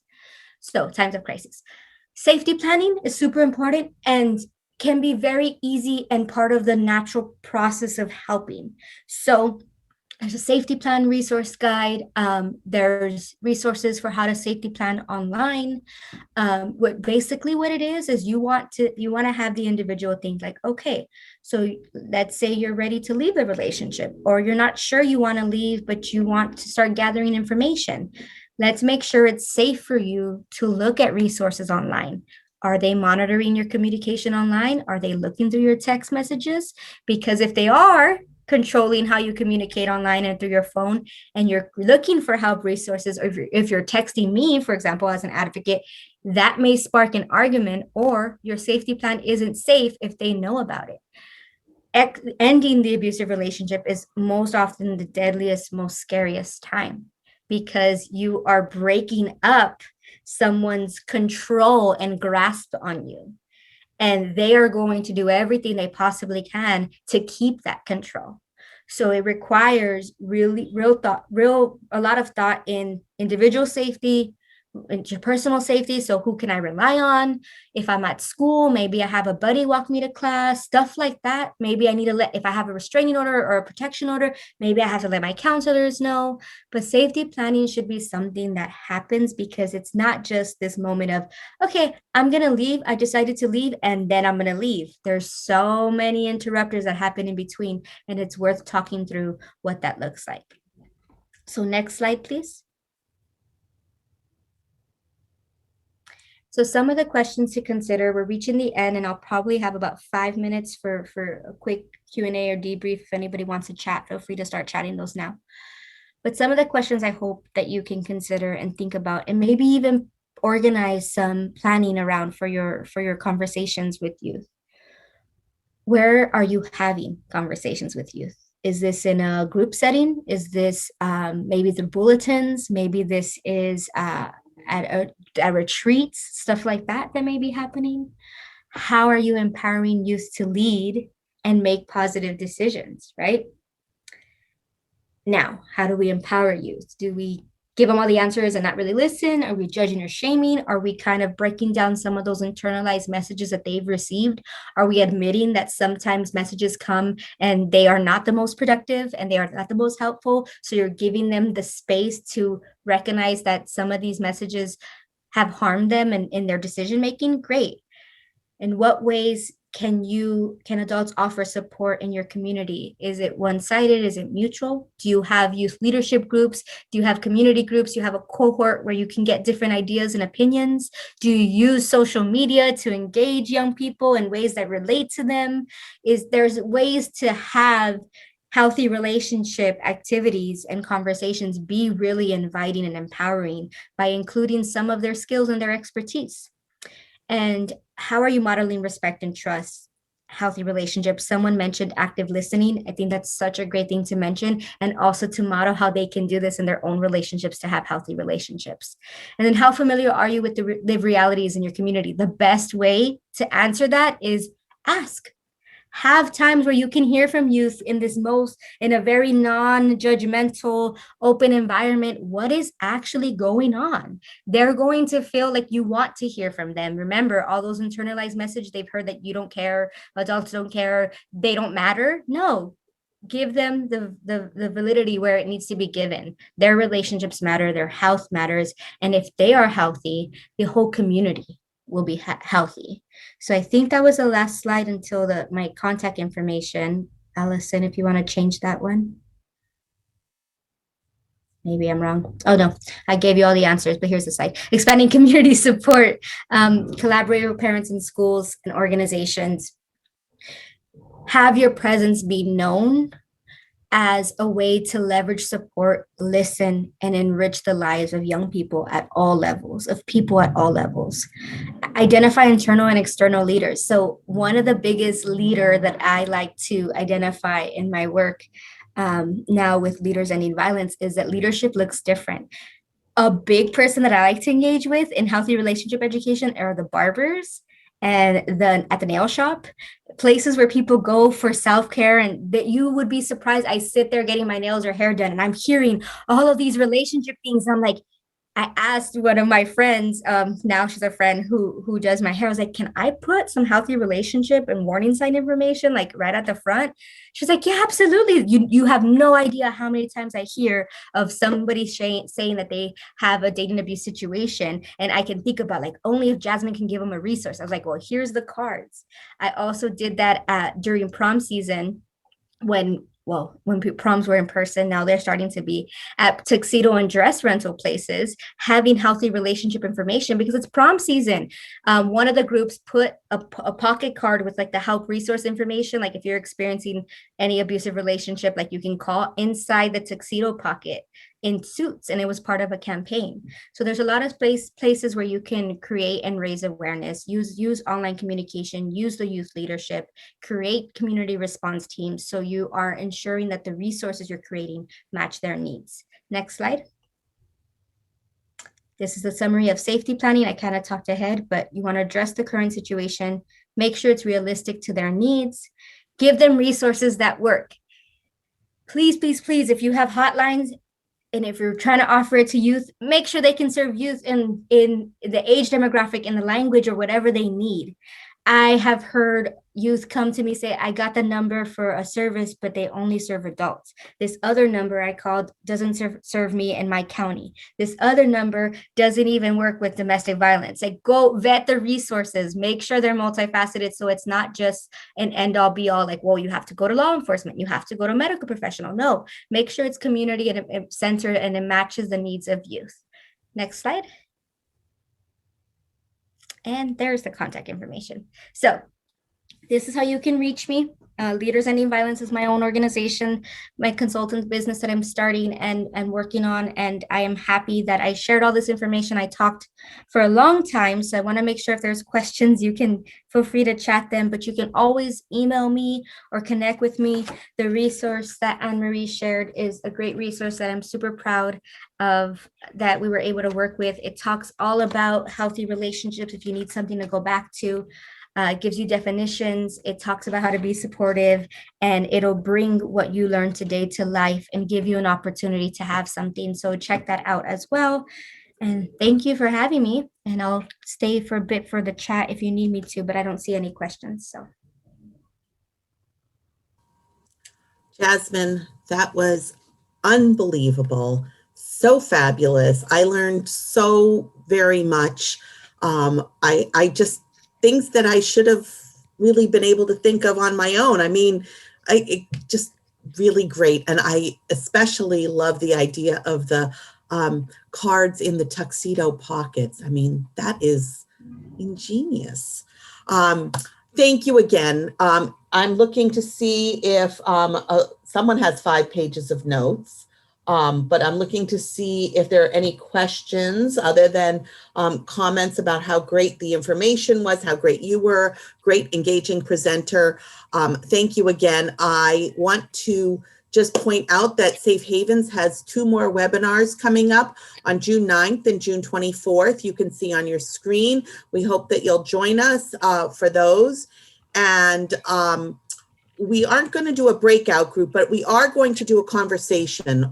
We have some questions. So if you are hoping to, if you have to move on to your next activity at 3:30, now is the time to do it. But if you were looking to stay and kind of talk about what Jasmine has presented and kind of think about how it might work in your community, now is the time to do that. And I am going to hopefully, Jasmine, thank you again. We will be in touch. And again, everyone who is participating, don't hesitate to reach out to her. I will be following up this presentation. I'll send you a slide deck in a PowerPoint, in a PDF, and it'll have Jasmine's contact information.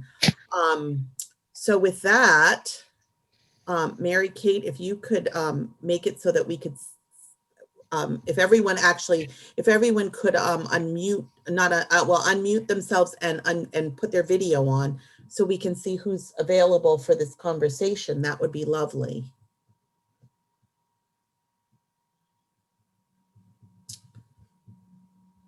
And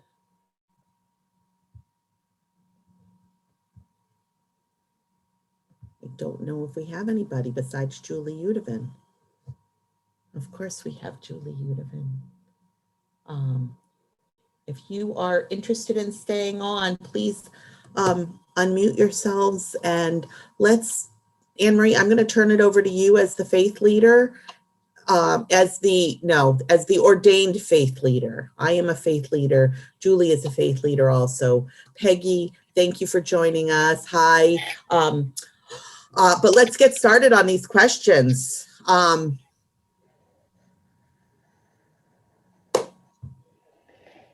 I was thinking throughout that whole conversation or that whole presentation about how this would look in my faith community. And if there are any people on the phone who are also active in faith communities, I would love to hear your thoughts, because I was thinking back to where I was actually leading a congregation, but also being in a congregation.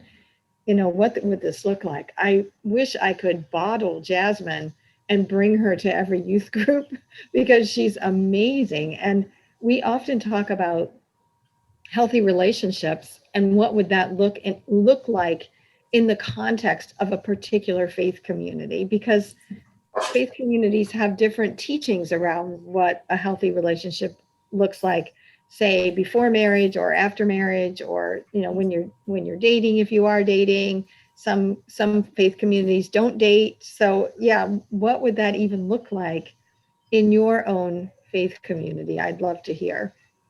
I'm still thinking it through, so I'm looking for wisdom here. Okay, well, I'm not sure if offering this is an answer to your question, but as a former youth director for many, many years before I began to work with seniors, I would have loved to have had these conversations and had an open dialogue with parents, with youth, or just somebody to come in.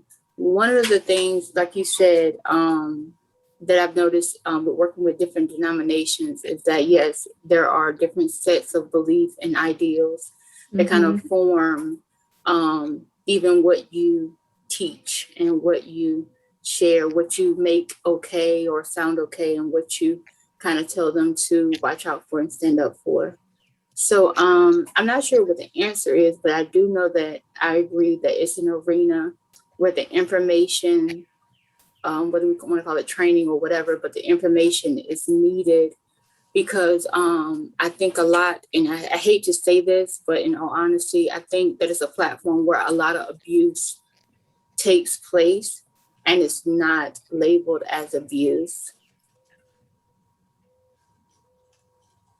Yeah, I agree. I hear a lot that I would label emotional abuse or verbal abuse that doesn't get named in that way. Yeah. I can't even see who else is on here, but I'd love to know. I can add something. This is Vanessa. I actually work for, excuse me, I work for a rape recovery center in Naples, Florida. but I'm also an active member in the church, and Mhm. that's one of the things that I'm passionate about, to bring the conversation into the church, into the youth. In the younger, the better, actually. Obviously, we're not going to talk about sexual violence when you're in third grade, but, it's about just knowing your body, respect your body. Nobody should be touching you, and, things like that. But how I'm approaching it is coming, not so much as a member of the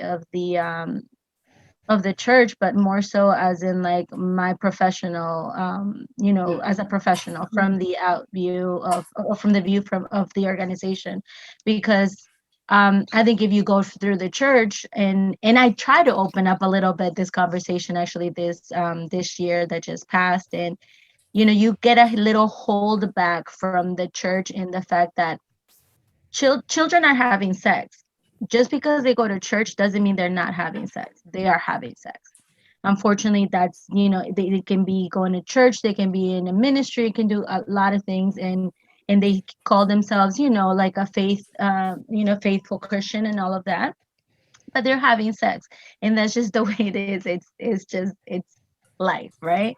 So they kind of want you to focus so much on that fact that, you shouldn't have sex until marriage and all of that, and it's the reality of things is that that's not happening. So we need to be really honest with them, and that's why one of my things that I when Jasmine was asking the question, I said, the conversation has to be honest and raw, because it's just, how are they going to come to you when you have your views of, yes, this is, you need to be a virgin all the way till you get married.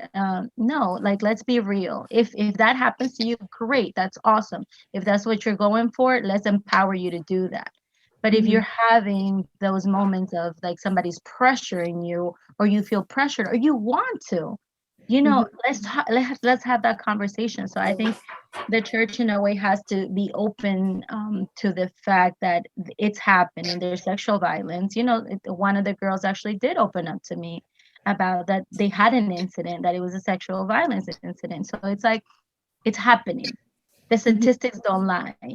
Yes, there's dating violence, there is rape, there is sexual assault, there's everything happening. So we just need to be really honest, because if we're not honest and raw, then we cannot really tell them and give them the guidance and give them the freedom for them to come to us.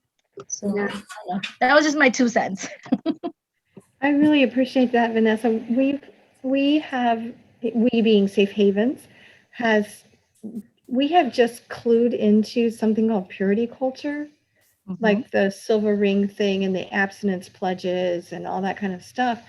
And we're hearing from young adults who are coming out the other end of that, and how hurtful that whole purity culture thing can be, not necessarily for everyone, but can be. And I'm really thinking, if we're listening to the voices of young adults, we would certainly listen to that voice. Correct. And then figure out, how do we make our healthy relationships within a faith context relevant? Because we're irrelevant if we're not talking about what's actually happening on the ground. Not only relevant, but also helpful, and not something that people are recovering from when they are young adults, right? I mean, to me anyway, that's just not healthy. No, if 5 years down the road, people are saying, oh, this teaching really, really messed me up. And that's what I'm hearing from folks now, is this really was traumatizing and affected my relationship with my body and my relationship with my own sexuality, not only before marriage, but into marriage. And yeah, so I think that's a voice we need to hear as well, as faith leaders, as faithful people. Yeah. Is how do we, as you're saying, Vanessa, how do we make it raw and real, as opposed to being irrelevant, which is, when you're talking about something that's not actually happening.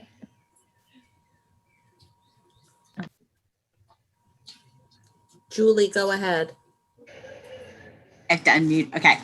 Well, I'm thinking about so many things right now, but I think a lot of times faith communities don't always realize that their local domestic abuse and sexual assault provider programs often have youth specialists, and often have people who spend the every like waking, breathing moment of work and beyond work, also thinking about how to message with teens. And so I think part of it is just helping faith leaders know that these providers are in their community, and that a lot of our programs don't have an out of the box, we're not like a mail order house.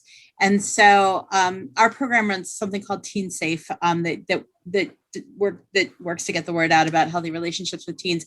And we meet with every site before we go in there. We want to know the community norms and values. We want to know how they're already talking about these issues. We want to know kind of what the context is. We want to know what's in bounds, what's out of bounds, and we want to bring information that's going to reflect the community without obviously sort of totally betraying what we're there to do in the first place. And so that's the first thing, is I think there's a piece of education just for faith communities that we're here, and that quite often we'll work with you. Well, we will, what I love is when a congregation, when somebody from the congregation is doing a parallel teaching with us, whether it's the rabbi or the youth educator or whatever, is also teaching about these issues through a Jewish lens and through Jewish values and Jewish teachings, and can bring the education together with what we're talking about. So that's the first thing, is just kind of where are places where we can connect the values of the community and what we're talking about, so that it's all really consistent, and we're not some outside program, but we come from within the context of, values on respect and respectful relationships and all that, which is core to, to all the religions I can think of. I'm sure there's some that aren't, but, or that, aren't always understood. So that's the first thing. And then the second thing is we come in really with this idea of teaching to the whole community. We're not here to, we're not really coming at this like you could be in danger and you need this information. We're coming at this as like, we need to talk about what a healthy relationship looks like, and what abuse looks like, and what that's all about. And because this is something that may be helpful to you now, but it may be your friend who needs help. Or this might be information you're going to need in 6 or 8 years when you start dating, because that's what your faith community teaches or allows or whatever. Like, this is not necessarily right here, right now, because it's on fire. This is community-based education that people of all genders need, teens and adults, so that we can all be there for each other, to help each other and support each other. And so that's sort of our sales pitch, rather than, we're not coming in as like the same way that, a drug prevention group would come in, or an alcohol prevention group. And those groups do amazing work. I don't mean to be disparaging at all.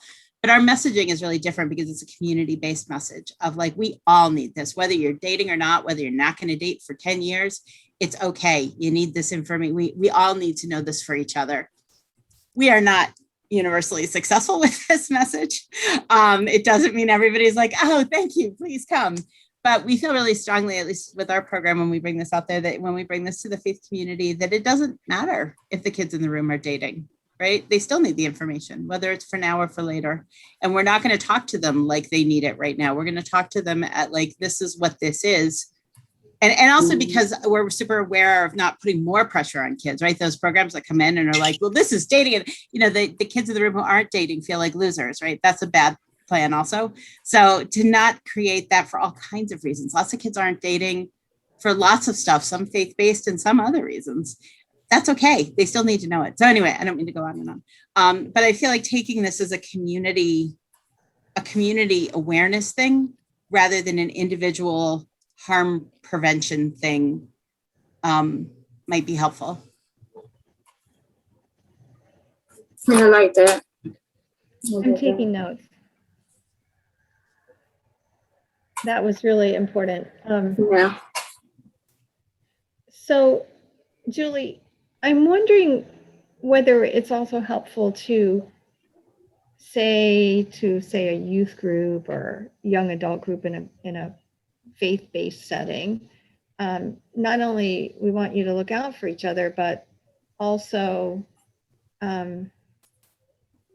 like we want you to be the leaders who talk about this to your peers. Like, do you know what I mean? Like peer-to-peer support, or it sounds like you're kind of getting to that when you say we all need to know this because we need to support each other.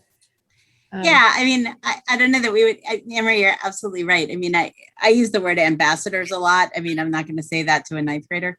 I don't do the youth programming anyway. People who are closer to the youth in age do that. But that we are going to talk about every person who knows this is one more person who can help. right? Every person who's carrying this information is another person who can be part of somebody's Right, network if they right. need it. And the other thing that we will talk, and also the importance of parallel parent education, right? So we need our parents to know this stuff also. And it's a good backdoor way to do DV Education 101 anyway, for a parent who might not come Mhm. to like a Sunday bagel breakfast on domestic violence. They Right. might show up Mr. Sticky. for a peer Mhm. program. Yeah. Yeah. So yeah, no, Anne-Marie, that's a really good point, is that kind of, it's just the more we plant these seeds in the community, the safer of a community we have. Right, right. And the other thing, just to add on to that, I realized I meant to say before, is for faith communities also to be aware that domestic abuse programs and sexual assault programs sometimes have slightly different curricula. It's not always the same information, and it's important to make sure that kids get both. And it's not important to make everybody learn each other's curricula. You might just have to have two speakers, but that, sexual assault programs often focus a lot on the concept of consent, which is super important. DV programs may have more of a bias toward looking at that whole relationship, of which the sexual piece is a part of it. And they just have a slightly different lens. It's not huge, but it's a little bit different. So just to be aware that you want to make sure you have strong input about all of that coming into the teens, and you may need two programs to do that, or there may be one program that does all of it. Right. Yeah, that's really helpful too. I had a question and now I'm forgetting it, but this is so important, I think. Oh, I know what I was going to say. What you're saying about the community education approach, like we all need to know this. Interestingly, that's the same approach we're taking with elder abuse. Like we all need to know what elder abuse is. We all need to keep an eye out. We all need to check on our neighbors. We all need to, check on each other, check on ourselves. I mean, just all of that. It's the same thing. It's the entire community needs this information in order to be a stronger community and to keep each other safe. Yeah. So are there more questions that we should take a look at? Are there specific events in your calendar that would coincide nicely with awareness efforts in the next year? I mean, there's the obvious dating violence month, right? But that's not, I mean, if I said dating violence month to my faith community, they would say, I have no idea what you're talking about. They're completely checked out of the awareness month things. We're working on that. Safe Havens is sending out resources on the months that are sort of geared toward congregations, but it's an uphill climb. But I'm thinking about, I'm speaking now from my own faith community and I'm Christian, but I'm thinking about like the season of Epiphany, which is about hidden things being revealed. You could take a theme like that from a particular liturgical season or a particular holiday or a particular time in the year of the faith community and try to tie it to, I don't know. I know, Allison, you've done great work with Hanukkah in that regard. Along with Julie. Maybe you want to that say more regard. about that. Yeah, that's right. The two of you. Right. Well, Hanukkah is a great time. You can do it for anything, but the idea of bringing light to the darkness, and that is, you could do that for domestic violence, you could do it for sexual violence, you could do it for dating or relationship violence. My comment about all of this is how important it is to get faith communities to understand, and Julie, you touched on, I think everyone has touched on this, but that it is happening in their community, and it doesn't really matter whether they insist that it's not, because there is nothing scarier. I can't even imagine being a young person who has gone further in a relationship than she planned, whether there was a purity promise or not, but just having this happen and everyone not having anyone to turn to because your family says, well, this isn't supposed to happen and you're not even supposed to be dating, and your faith community says, oh my gosh, you'll be living in, this is so sinful, and not having any place to go. So whether it is the hairdresser or the nail salon, but ideally it would be your faith leader. If you're a faith-based person, your faith leader should be able to, or your faith community should be it's so important for them to be able to support you. I'm Yeah. sorry, Vanessa, when you were doing this work in your faith community, what resources did you use? Or if you were doing it now, what resources would you use? Well, it was so our youth group is kind of small. So I'm kind of sort of like a sponsor. It was my first year with them. So I used some of my knowledge, obviously, because I am a victim advocate for a rape crisis center. And so I used some of my resources, but there was there was a curriculum already from the church from the previous years that talked more about like, I'm forgetting now the word, but you said it earlier and I can't think of it right now. But they were talking more about the biblical part, like you have to hold out for marriage, you have to wait for marriage to have sex, and it was more like just purity. Sorry, that's the word that I was looking for.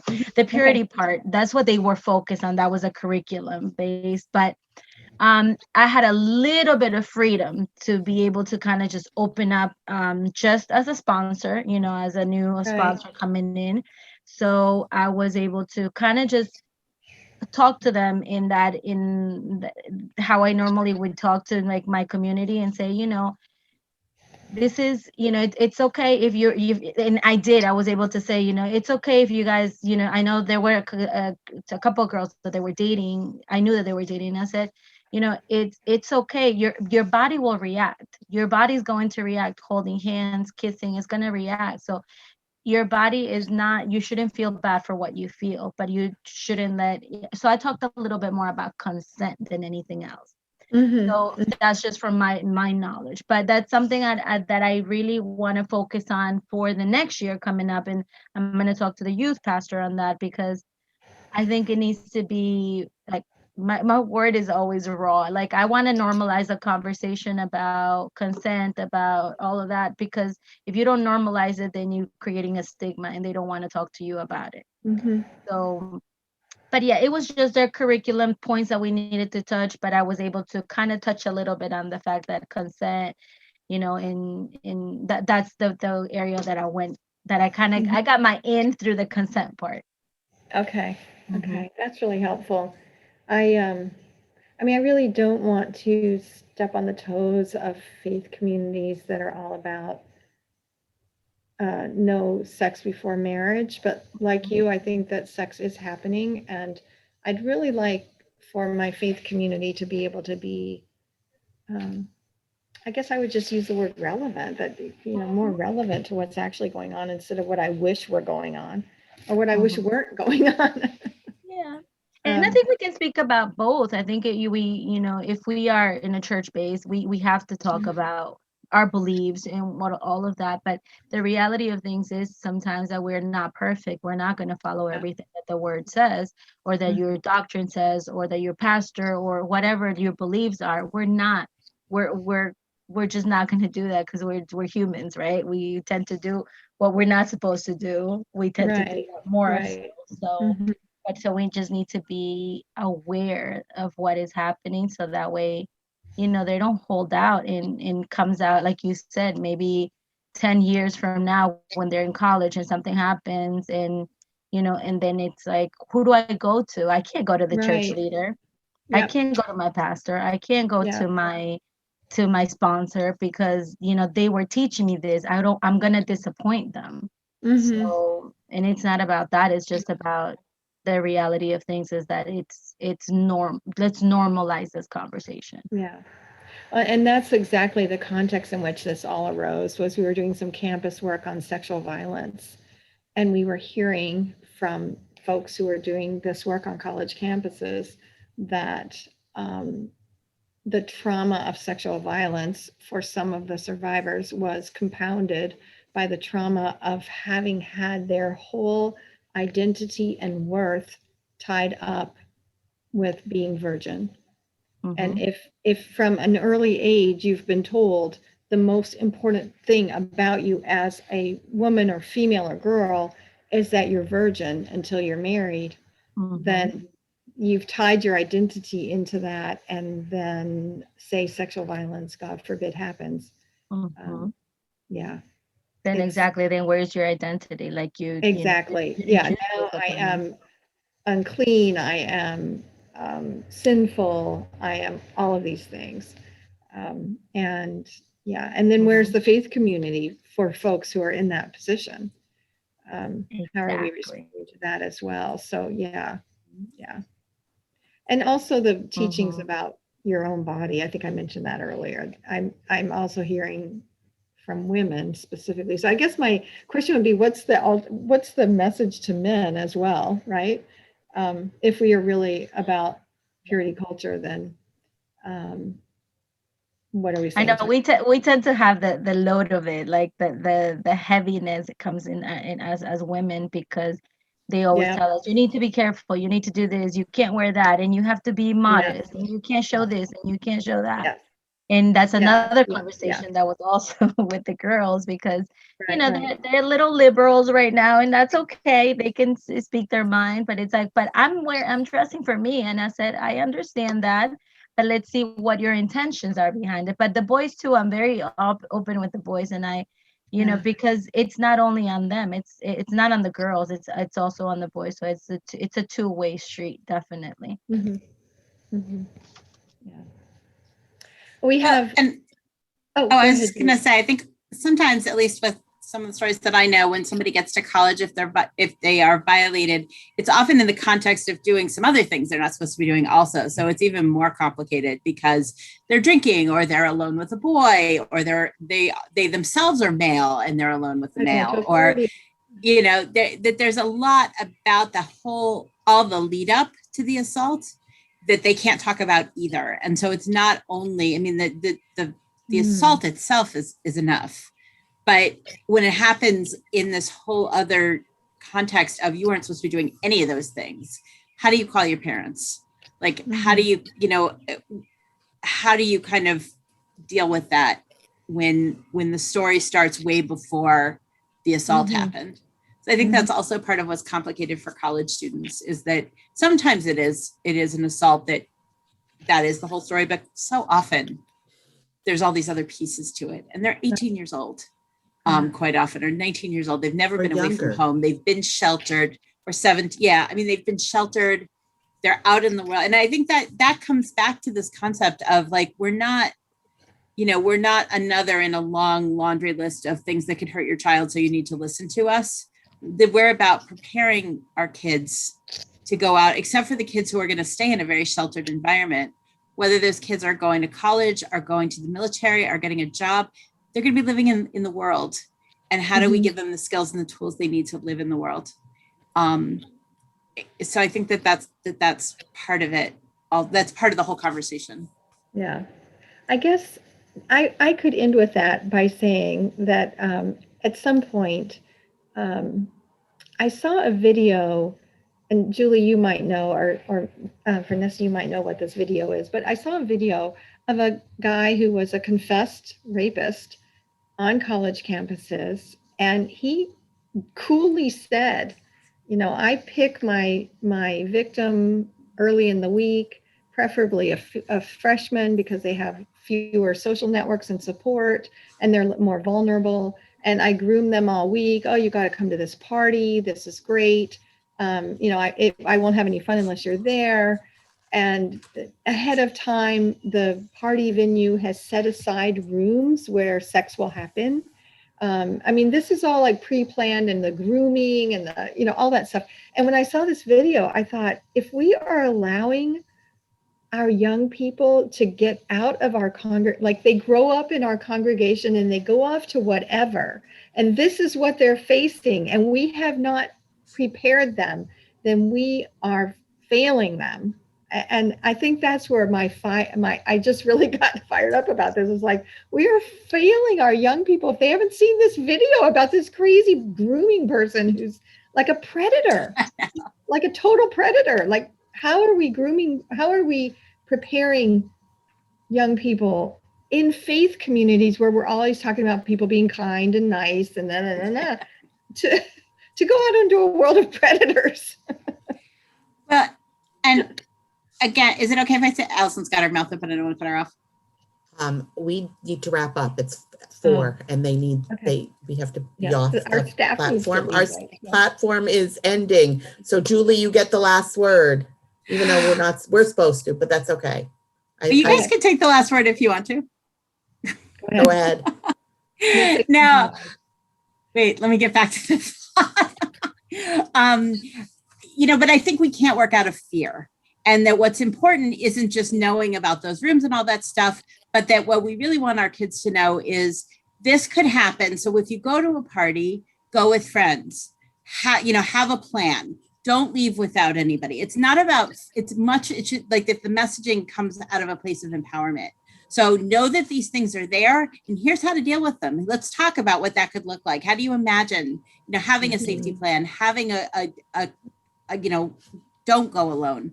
Don't get in a car with somebody alone. Those kinds of things I think is rather than there's a guy on the other side of the bar who's like going to wait until you've had 5 drinks and then like kids know that, but help them figure out how to live in that world instead of just being afraid of that world. Right. Yeah. Sorry. Vanessa, it was such a pleasure to get to know you a little bit. I'm so happy to know that you're there. I don't know if anyone else is still on, but if you are, yeah. Thank Was it you, Becky who was here everyone. earlier too? Yeah. yes, Vanessa was, Peggy's still here, I think, and Peggy and I think Sally has been here, I think, the whole time. So thank you, everyone, so much for your time. I will email you probably tomorrow with the link for an evaluation. Please fill it out. And if you have any questions, don't hesitate to reach out. Thanks all. Thank you, Mary Kate from NCJFCJ. We'll see y'all soon. Thank you. Vanessa, it was nice to meet you. Bye. Nice meeting you, ladies. Have a good day. Bye. Bye. Thank you.